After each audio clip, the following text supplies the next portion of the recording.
Good morning and welcome to Get Enlightened with me, Lauren Scott. I'm here with Rachel Ruth Tate for the end of the year astrology. Welcome, Rachel. Lauren, I am so happy to be back. It is always so much fun to speak with you. And the end of this year, the end of 2025 is eventful. I cannot wait to hear all about it. And we love having you on. So let's get to it, girl. What do we have to look forward to? Well, I know there's a Mercury retrograde coming up because we're in the pre-shadow right now. Yes, Mercury stations retrograde on the 9th of November, and everyone's going to feel this because Mercury will retrograde into more than just Sagittarius. It actually retrogresses back into Scorpio. So pretty much everybody has a fixed or mutable sign placement and is definitely going to notice, at least around the holiday season, maybe some travel delays and some mix-ups with holiday plans. So that retrograde, actually, Mercury will be in Sagittarius or in Scorpio till the Mm-hmm. end of the year. Oh, It well, doesn't change signs until New Year's Day. oh So goodness. we will have a lot of time to think about what we've done, right? Like No this kidding. is definitely Mercury retrograding through Jupiter's sign and Mars's sign. It gives us both the questioning of the value set we've used for decision making Mm-hmm. and how we want to maybe change or reconsider that. And if listeners want to look at their charts and identify which two houses represent Sagittarius and Scorpio for them in their charts, you can see what part of your life that will be affecting. So, example, for me personally, Sagittarius is my fifth house of joy, pleasure, romance, and creativity. And Mm-hmm. also my fourth house of home, family, roots, and deep self. So like me thinking about how I want to be creative, and I'm doing some different writing and doing some different mercurial projects, but really figuring out what I want that to look like and how I want to do that work from home and what I want to monetize with it. You get it. Like Yeah. each person will see this in their own space. But it definitely will snarl and tangle holiday travel. So it's to the end of November, Mercury stations direct on the 29th. Just be forgiving with holiday stations direct the Saturday after Thanksgiving, thank goodness. Yeah. So it should be pretty, we will be slow that weekend after if we're traveling, flying, driving, but we'll get there. We'll definitely get there. I have a And quick then, question about what's going on real quick. yeah. With the government shutdown, can you say anything about what you see with the government and I mean obviously travel with Mercury retrogrades right on target, but what else is there anything there that we should be alerted to? So you are really taking the next words right out of my mouth. Oh, sorry. Mercury, no, this is actually the perfect segue. So the accepted chart for the United States, every person has a chart, every company has a chart. Anytime anything is born or the minute that it starts, it Mm-hmm. gets a chart. And so the United States also has a chart. And if people want to go look for the US Sibley chart, is what it's called. The Sibley chart is really pretty well accepted by all astrologers as the real and right birth chart for the United States, and it's a Sagittarius rising chart. So Mercury retrograding from the first house of self of the United States into the 12th house of mental and emotional issues. And since it's a Mars ruled house, operational issues, Mm-hmm. it's all about the government's shutdown. If the government's not happening, right, that's the first house of self. Yeah. So I think we will likely see some kind of progress by the end of November when Mercury stations direct on the 29th. I know that's so far away. I Hmm. really want it not to be so far away. Yeah, but it is what it is. I think it is what it is, unless the government makes some kind of deal when the Mercury station happens on the 9th. So it's possible that there could have been a deal which had been proposed already Yeah. which wasn't accepted, and that it then gets accepted when Mercury stations retrograde. But if you don't see it by the 9th of November, y'all, just mark your calendars for the 29th. That's likely around the time that the government would reopen. And it might be even still not until Mercury re-enters Sagittarius that the government reopens. And that Mm. happens on, let's see, Rachel, on the 11th of December. Oh, wow. So I don't see it going any later than the 11th of December. I don't think it's going to be months on end of this, but it could be month with an S. It could be months. Yeah. Yeah. Interesting. So Interesting, the interesting, interesting. Mercury will not be alone in Sagittarius when it's there. And Mars actually enters Sagittarius at the beginning of November on the 4th. And as soon as it does, it makes this opposition with Uranus retrograde. Mm-hmm. Translation there's going to be whatever Mercury retrograde's about, whatever we're thinking about, whatever decisions we're making, whatever problems we're solving, like Mars Yeah. is a problem. Mars is an action. Mars is an issue. Mars is something happening. So nothing's going to be solved without a fight. And that's not just with the government, but it's also with a lot of things. Like we're not going to get any change unless we change our actions. Yeah. I'm like thinking cognitive behavioral therapy for this Ugh. month. Like we can't necessarily guarantee that any intervention or any change at the thought level is going to really happen unless we're super disciplined. And we won't be this November.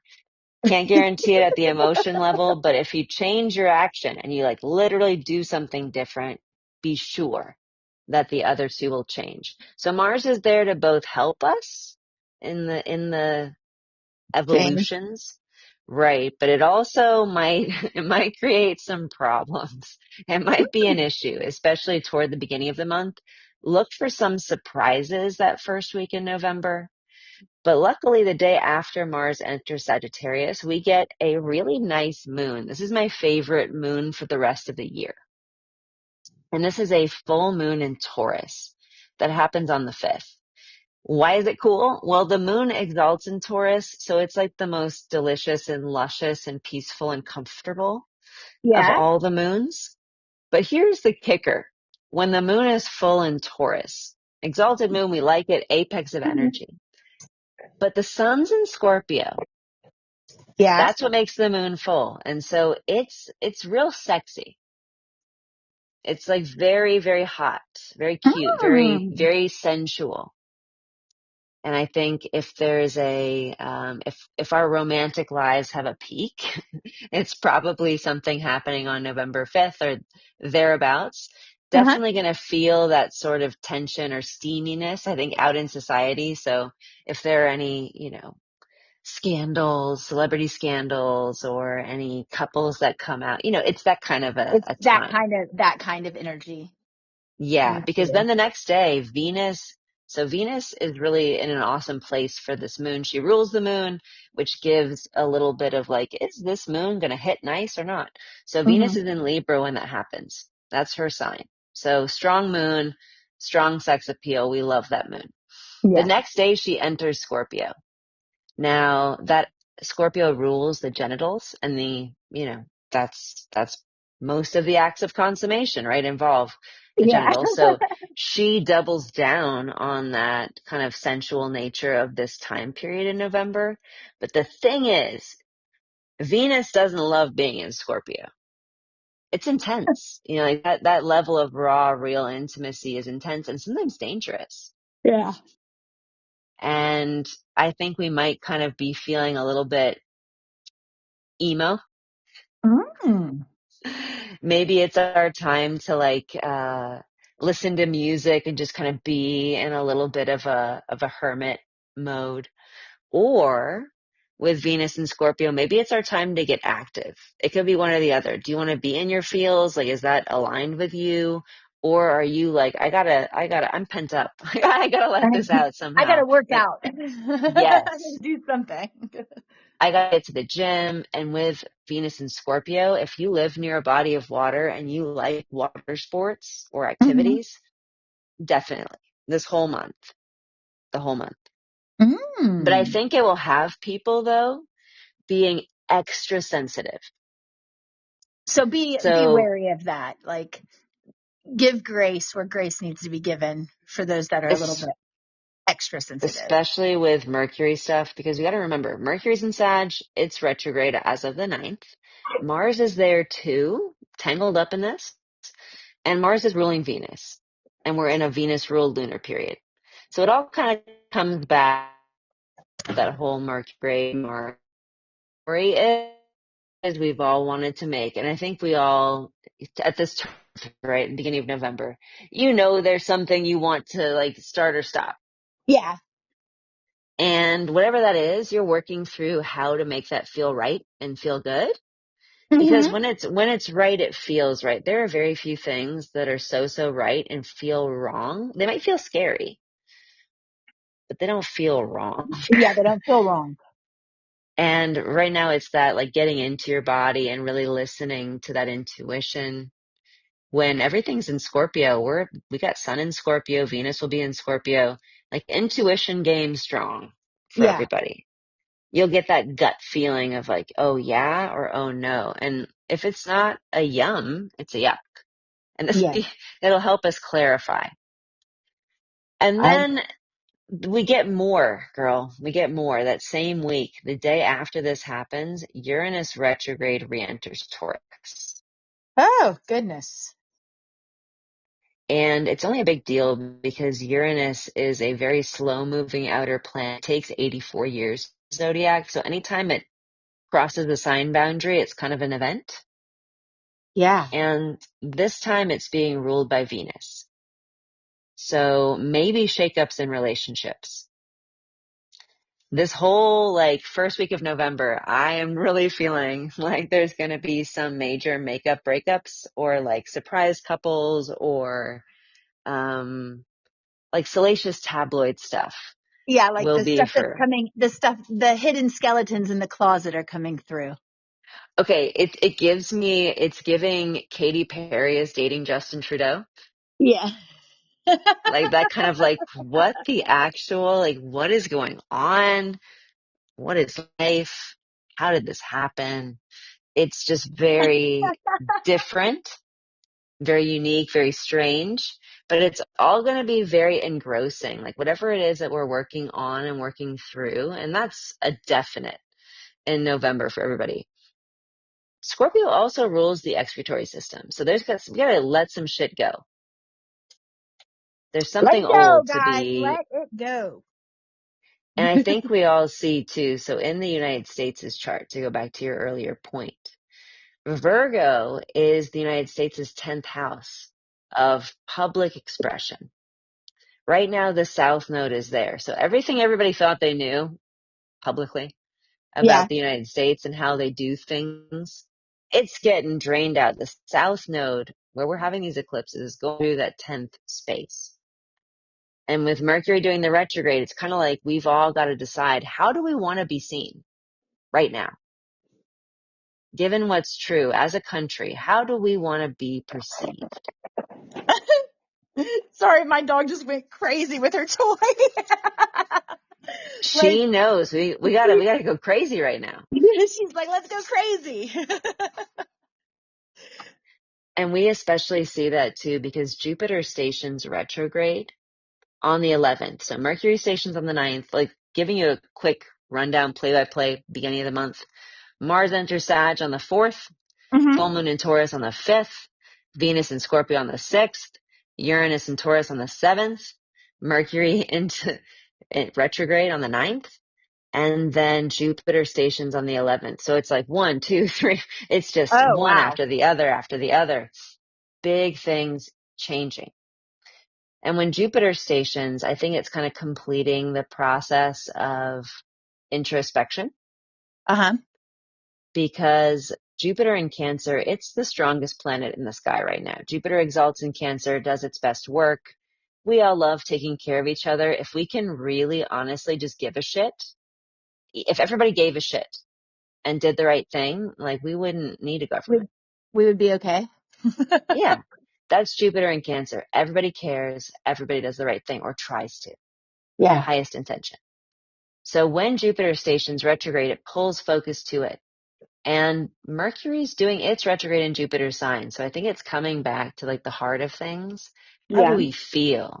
Cancer is a sign of the moon. How do we feel about our present space and time, like personally and socially?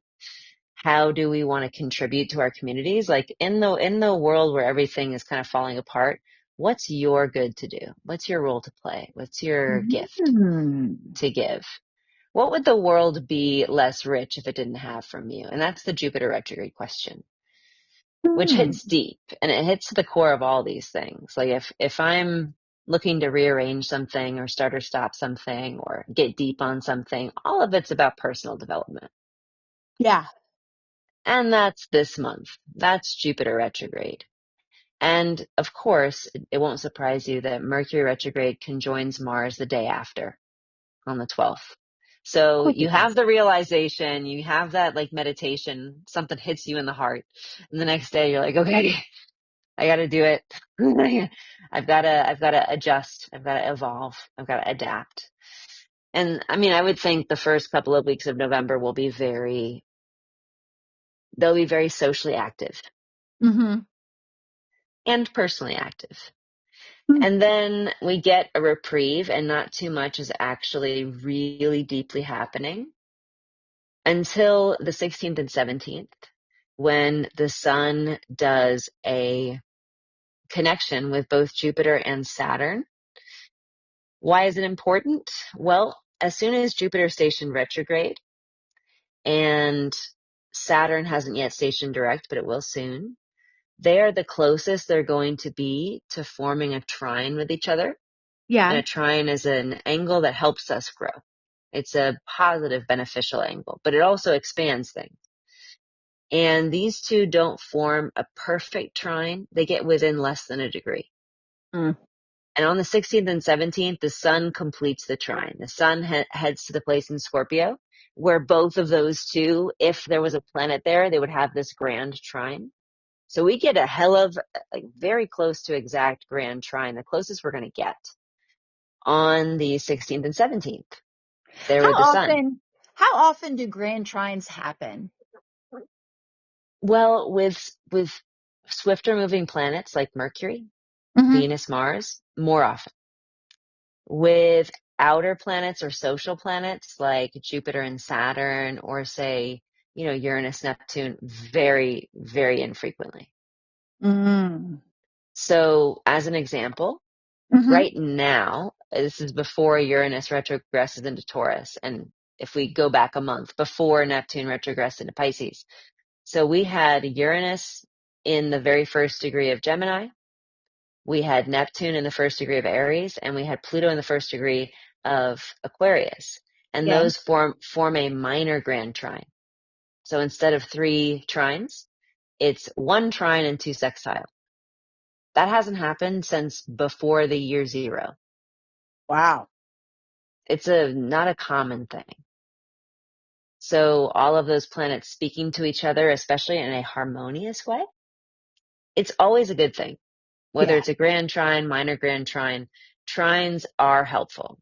And even if they don't feel good in the moment, like this is all water sign stuff. So for those of you Emotion. guys listening, if you have major water sign placements, you're going to soak this up. You're going to feel really purposeful and deep and meaningful. And if you Yes. don't, you're going to be like, oh my God. Where are these emotions coming from? Yes. Yes, exactly, girl. Especially because Mercury retrogresses into Scorpio, so it Yeah. dips its toe back in Scorpio the next day on the 18th. So all kinds of water. Venus will be in Scorpio, Sun will be in Scorpio, Mercury. I mean, squishy. It'll be squishy out there. So Mm-mm-mm. I mean, it's plan. totally my vibe. I love because, well, obviously, I'm Yeah. water all over the place, but uh, yeah, it's usually it'll be a time I'm sure I get a lot of calls. Oh yeah. The week before Thanksgiving and the week of Thanksgiving, expect for everyone to call. And not even just call, like the deep feelings, or maybe seeing people with whom you have these really emotional connections. And even if they're not deep, if you have an acquaintance whom was around you or regularly with you during a time where all of you were going through something, you Yeah. have that bond where even if you're never close, like there's an understanding and a bond. That's Yeah. Kind of that like a little trauma watery. bond, watery Yes, stuff. yes, A exactly. A nice little trauma bond. nice little And trauma bond, but we're in a all good gonna, way, in all of the we're good gonna, ways. well, the good thing about it is that it creates a depth of authenticity. Like you can't not, if you knew someone when you were 5, that's before they learned masks and stuff. Like you know Yeah. them, Yeah. you just know them, and that's the great thing about Scorpio. Scorpio as a sign cuts through any BS and gets to the real. And we have a new moon in Scorpio on the 20th, Mm. so a couple days after that. The sun conjoins Mercury retrograde in Scorpio, so we get a Mercury Kadimi. That new moon it is a like you should sit down before you when someone comes out and is like, I have something to say, but you should sit down. That is this. Mm. In a good way, though. What we need to hear. Not always feeling good at the moment, but always telling you exactly where you need to go next. Yeah, the moon falls in Scorpio. It exalts in Taurus. So the funny irony, and I think this is a perfect understanding of balance or of sort of the samsara of things, is that whenever you get a moon in Taurus, which is exalted in the best, you Mm-hmm. also get a moon in Scorpio, which is fallen and the most difficult. Same thing with the moon's sign of rulership of Cancer. You always get a Capricorn moon. So it's like you can't get a peak without a valley. Yeah. This is the valley in the month, Gotcha. but it's a profound one, where you kind of are, those things when someone says them to you and you can't unhear it Yes. and it bothers you even, like you're different before and after the conversation or the recognition. That's this. So if you're good with that, if you're someone who can take that feedback or really get down to that raw level and be not comfortable isn't the word, but like just be there. If you can be there, whether or not you like it, you're going to benefit. On the same day as this happens, we get a crazy outer planet aspect. Mm-hmm. So Uranus retrograde in Taurus makes a sextile to Neptune retrograde in Pisces. Mm. Sextiles aren't that crazy, but when they're with planets that take 84 years and 165 years to move around the zodiac, they're unusual. So Yeah. that one day, It's a it's lot of like, no, energy. for real, sit down. You, you should spend some time inside to really understand and let the significance of what's happening or happened penetrate. But good thing, Mm. next day, the sun enters Sag.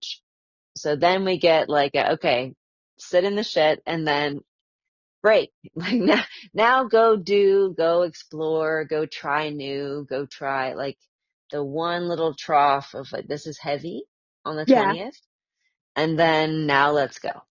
Now let's get out there. Now let's expand. And the sun enters Sag. We all feel that uplift. The sun likes fire signs.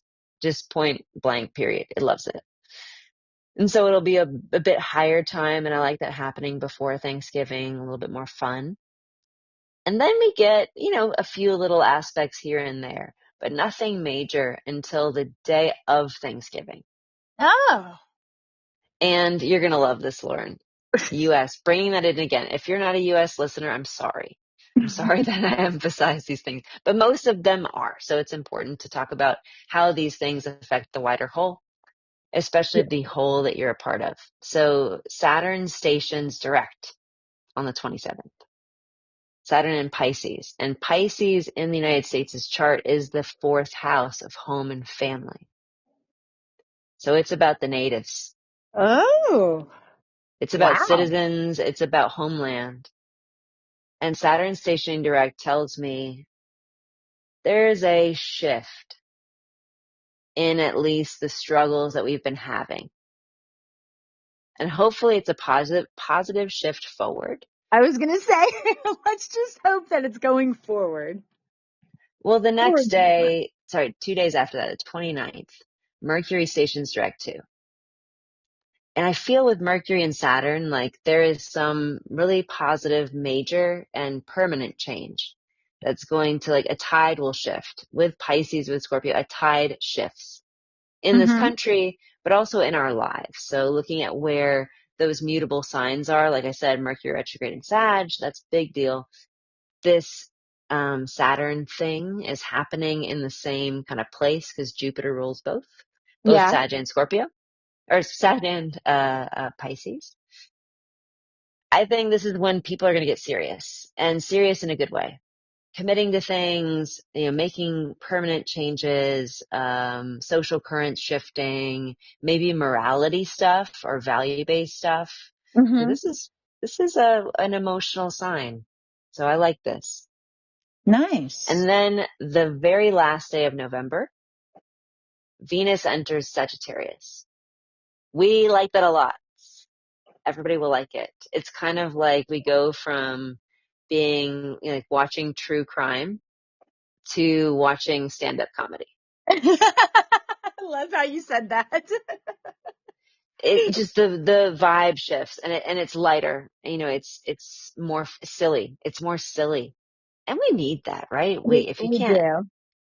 if you We can't do. laugh, you cry. This is Venus is like, okay, I'm done crying. I'm gonna actually, like, just really play, and I think play is the name of the game for the last month of the year.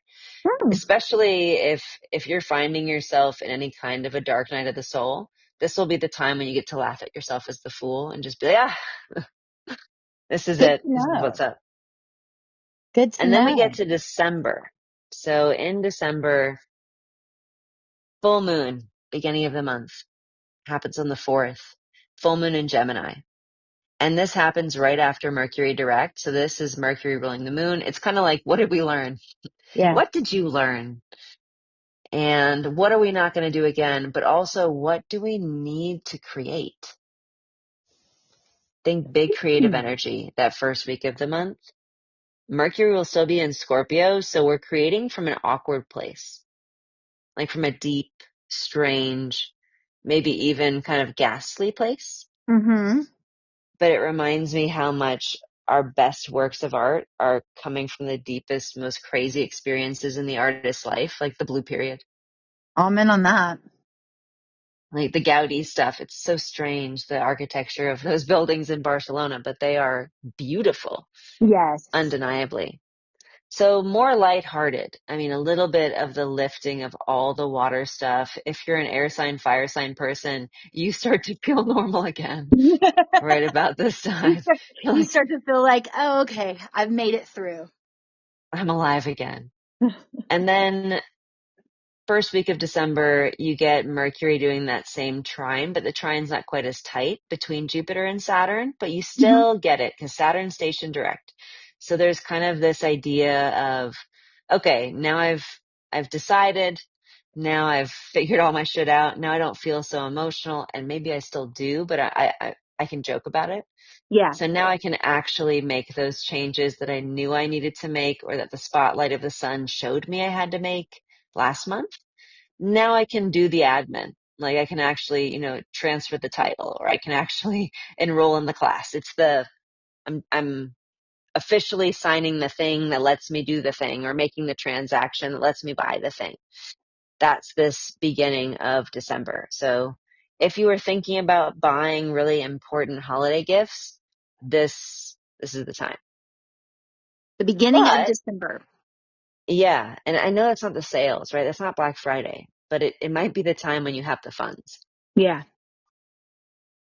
And then we get to the next day, the 8th, and we have one of the most difficult aspects of the season. And that is Mars in Sagittarius perfecting its square with Saturn in Pisces. Now it did that, I didn't say anything when we were in that last month. It did that, it made that square on, oh no, it didn't yet. It didn't yet. Never mind. This is the first square, first and only. But Saturn is direct. It's been kind of operating for a little minute, like it's been applying for a couple of weeks. Yeah. but it gets exact here, and it's just a hard thing. So home in on that day. Just like do your best. That's on December 8th, do your best. They're both in Jupiter signs. They try your hardest, but when Mars squares Saturn, it's like hard work. Yeah. Hard work. And in this case, it might be something that you're doing from a very hopeful place. So, when you promise your services as a volunteer and you end up doing way more than you thought you were going to have to do and being a bit exhausted, but still feeling like Mhm. it was worth it. Mhm. That's this transit. So if you find yourself suffering on a cross of some of your own making, that's probably like it's fine. It's done. It's over. Mars will go past. And then on the 10th, we have Neptune stationing direct. So Neptune stations direct, not we won't feel that crazy unless you have placements in the last 3 degrees of Pisces. If you have placements in the last 3 degrees of Pisces, you'll feel this a lot. But Neptune stationing direct means that we are our imaginations Mhm. are moving forward, not back. So if you've been experiencing nostalgia, it'll be a little bit more of that future ideation and looking out instead of looking in for inspiration.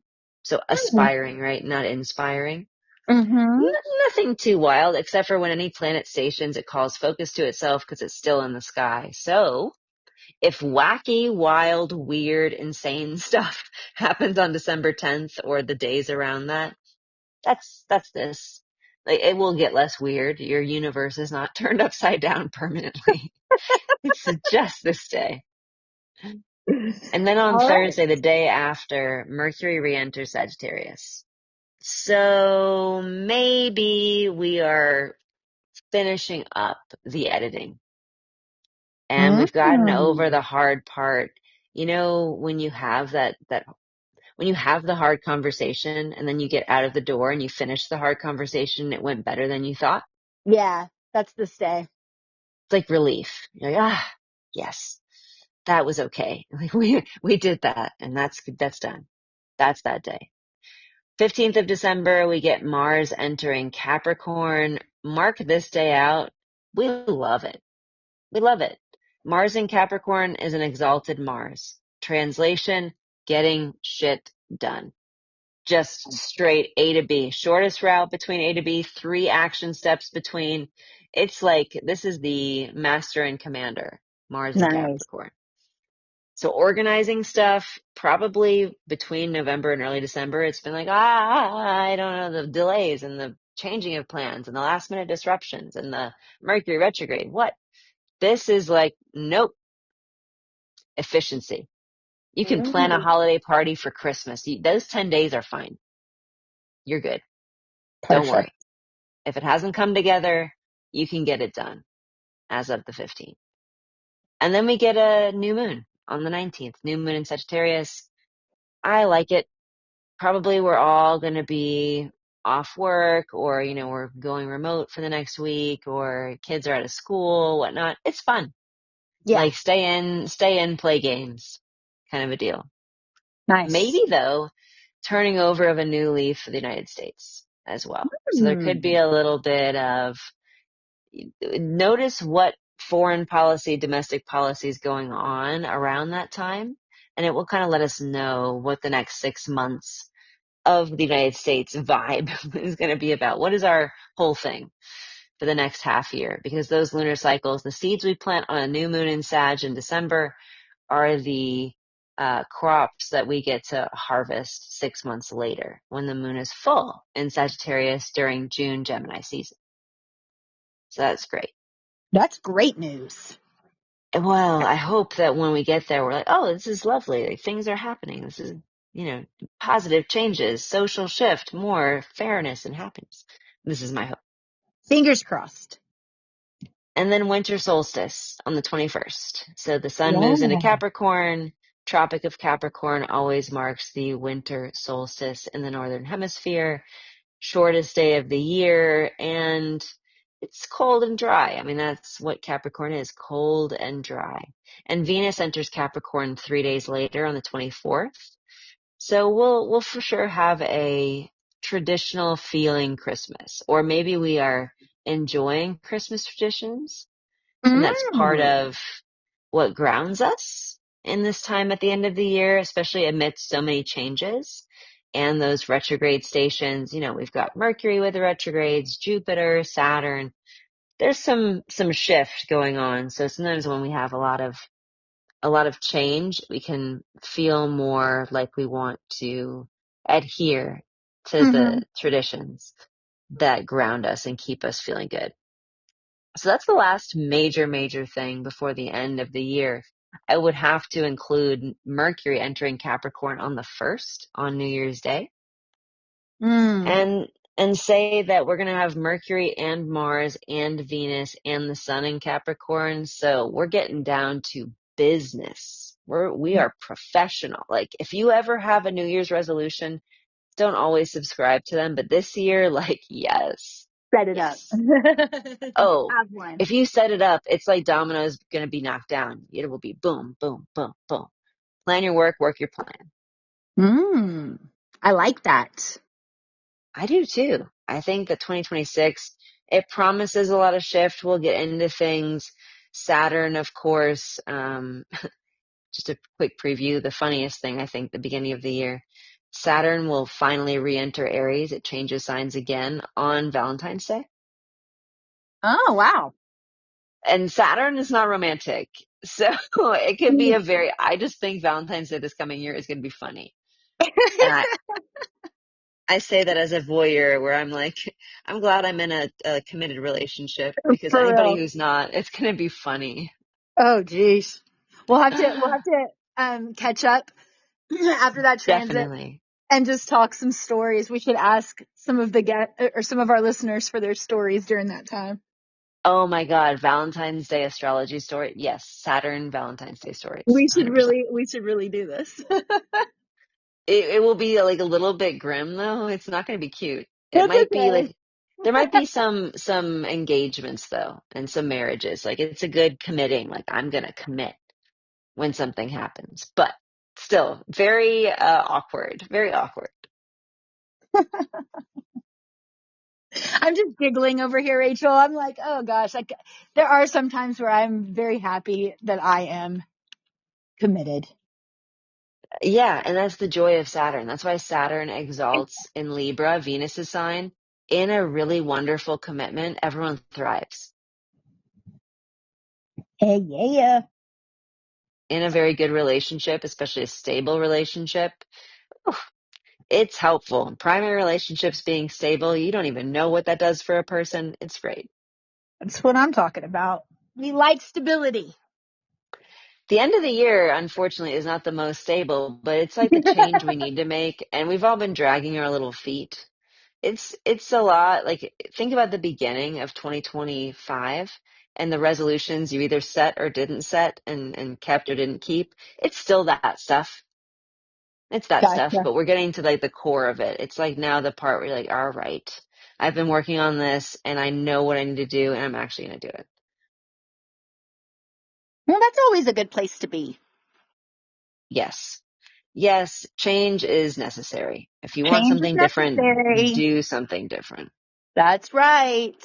That is right. Well, I'm kind of excited about the end of the year. I know I'm a water sign, so I kind of have a nice little pass for this part, but I think that some of the change and some of the rebuilding that you're talking about with the planets, all of that's going to be really good for us if we can just stay on that positive phase of thinking, It's grounded. acceptance, right? It's acceptance. Like, I have been working on not being too impressed by my emotions, recognizing them as being real and valid, but Hmm. impermanent.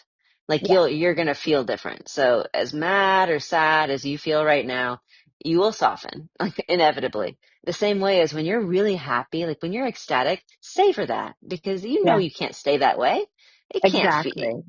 be. And so there's something beautiful and real, but you can't make decisions based solely on impermanent emotions. Yes. Amen on Right. that one, sister. But they do often tell us the truth of how we feel, especially if we're trying to avoid our feelings. Mm-hmm. If you get, sick to your stomach every time you're about to do something, or if you would feel relief if you could cancel something, if you feel relief if you cancel something, why are you doing it? Do you have to? No. Yeah. Emotions are guides, but they're not the end all be all. Exactly. Exactly. Well, anything else that we should be made aware of or thought You about know, during the end of the year? really, it's the thing I want to, this is going to sound so mundane and silly, but people really get, I think, much more upset about travel disruptions when they don't expect them. Just expect them. If you're traveling for Thanksgiving, I don't care if it's by car, by train, by plane, by ship, you're going to have mix-ups. Yes. Build in some time. Now, leaving Thanksgiving, that Saturday after or Sunday after, slow going, but going. Before that, just know that there might be a hiccup that ends up becoming like a little treasure of a memory. When you get your plans get disrupted and actually in the disruption of the plans, there becomes like a core memory, wonderful experience. Oh yeah, girl. So the last Mercury retrograde happened when we were on a family vacation in Florida, and Mm-hmm. our flight got canceled. I knew it was going to get canceled. The boys were like, "It's not going to get canceled." Well, it got canceled. Um, we ended up staying an extra 4 or 5 days, going to a little resort, and my son said one of his best memories is from those 4 days. Of course. Of course. There have been times too, I'm sure, when, you've shared a cab with somebody or, had a little, you got stuck in an elevator, whatever it is, the little thing when you're like, wow, that actually changed things. I didn't think it was going to matter, and it totally did. But you don't see Mm-hmm. those moments until retrospect. So the delays and disruptions are going to be for the highest. They really will. Yeah, This is Jupiter stuff. Like Jupiter stuff is for the highest, even if it's not evident in the moment. exactly. So be kind, take a deep breath, and flow. That's good advice for any day. Those are the 30 things I say every time I wake up in the morning. Be kind, I'm take gonna a deep take that. breath, flow. I'm gonna use that. That sounds great. And especially for traversing the deep, subtle, spiritual, emotional waters of the rest of this year. Mm. Yeah, I love that. I love that because it goes hand in hand. You know it, girl. And with Scorpio stuff, it hits deep. So let it hit deep. It always hits deep in November, right? It's Halloween, Scorpio. Like it always gets to the gooey center. It really truthfully does. I don't think there's anybody that can say between the middle of October going through the first of the year of any year, it at some point there's a gooey side. Like it Or never like a fails. side, it's either like emotion intensity or like crunch time. Yes. This is Mars season, right? This is Scorpio. Like, it is crunch time. You got to do something. This is the last bit of work you can do before everybody leaves at the end of Q4. There you go. There Exactly. you go. Well, thank you so much, sister, for getting on here with us and telling us what to expect for the end of the year. And I am super excited about getting back on here after the end of the year. I always love when Cookie is too. He's excited as well. She's just So yesterday. I will be here with you in Oh, you cut out, honey. Are you there? Whew. Yeah, I'm here. Hold on. Hold on. There was somebody who tried to call me. I thought I was on an airplane. Sorry, podcast listeners. Ah, it's all So, right. It's just part of the pre-shadow Mercury retrograde fun. hey, that was a great example of it. What were we just saying? I just got We're thrown by the call. oh shoot, I don't even know. We were talking about just Oh, wrapping up and yeah, being here at the beginning of the year. I can't wait to be with you guys, and we're gonna all survive the end of this year. Next year is not gonna be super chill, but we'll talk about it when I see you. Yeah, sounds good, sister. Thank you again for getting on with us. I love you so much. You always break it down into what people can understand. And hey, shout out your um membership that I'm a part of because I love that and we have not talked about that. Can you talk about that real quick? You are so kind. So if you are listening and you want more astrology more of the time, go to my social handles at Rachel Ruth Tate on Instagram and TikTok, and I do daily horoscopes there. But I also have a membership that includes weekly and monthly videos, and you can get that on my website at rachelruthtate.com. They're so It good. also provides you $75 off of any reading, mini reading, normal reading, package, whatever. This is a membership that I hope to help people dive a little bit deeper and know what to expect and then accept it with grace. And also shout out where they can see you on the internet because Miss Thing has broadened her horizons out into the world and she is all over. Is that the New York Post, New York Times? The New York Post has been letting me contribute a little bit, and I've been putting some of those articles up on my website too. So you can go to the press section on my website and click to read those articles, or just peruse the astrology of the New York Post when you feel like it, and you'll run across me. I'm so proud of you. I'm so proud Thank of you you. so much. I love you, my friend. I love you and thanks for listening, guys, to Get Enlightened. And we will talk soon, Miss Rachel. See you next year. Bye.